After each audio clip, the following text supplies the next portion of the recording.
what came of the idea to get some member of the British Parliament? I think there was one member who was calling for the government to change their approach to Julian and disavow the phony charges with respect to jumping bail.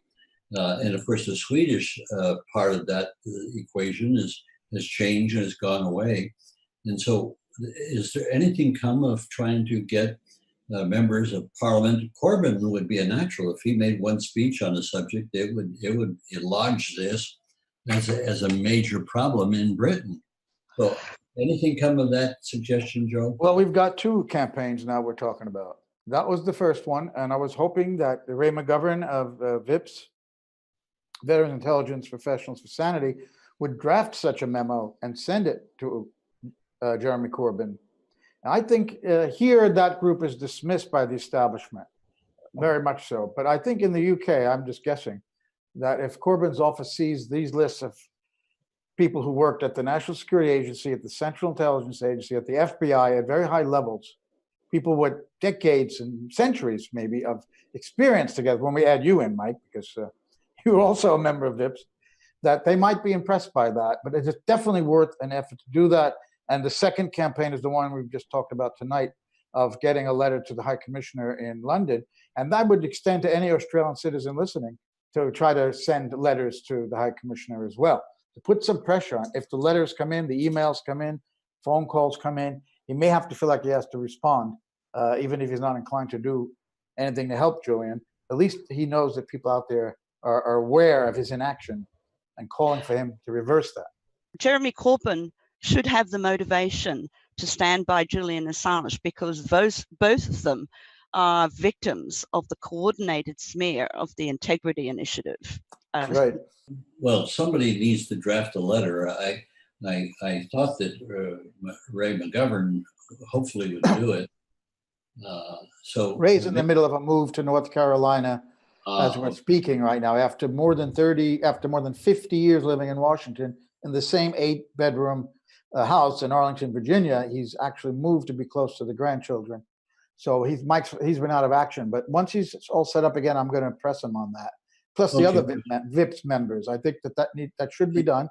It's their call. I don't have anything to say about what they do, but I could suggest that they do that. Yeah, and the letter wouldn't be difficult. It's just a question of addressing him honorably and pointing out the fact that Julian Assange is a journalist, and protecting the rights of journalists is extremely important for a democracy to thrive. So something like that. And then if, I don't have any contacts in London that I could use to hand deliver it. But I think that Ray, the governor who heads up our organization, would be the person to get the letter off. And he could include all of our names in support of the letter. So I think that would be an excellent idea. We could ask Dan Ellsberg to sign on as well. Oh, I'm sure Dan. So I was listening particularly when you were talking now about Jeremy Corbyn, and I mean, I've always thought that really the key to Julian's freedom is Jeremy Corbyn, because this is the most likely way that Julian can escape from the prison that he's in at the moment, is if Corbyn becomes prime minister and just says that enough of this nonsense, this farce has gone on long enough, this punishment has gone on long enough, and you just bring it to an end. He'll pack him off on a plane, and that's it. You send him straight to Australia. And Corbyn has... Simon, would you write a letter to Corbyn? Would you write a letter? Yes. Please do. I'd be happy to. And of course, you must remember that his chief advisor is Seamus Milne, who was an editor at The Guardian, and he's certainly very sympathetic to Julian. So I think that's really the key. The one thing that concerns me is whether Corbyn really would have the political courage were he to become prime minister, just to say, enough of this, put him on a plane to Australia, and it's all over.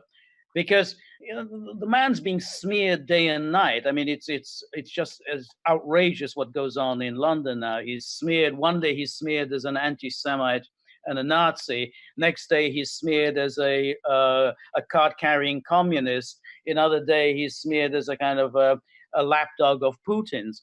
I mean, this is the entire media is running this campaign. So it would require some real courage and determination on his part to step in and say, because Corbyn knows exactly what's going on. I mean, he's under no illusion.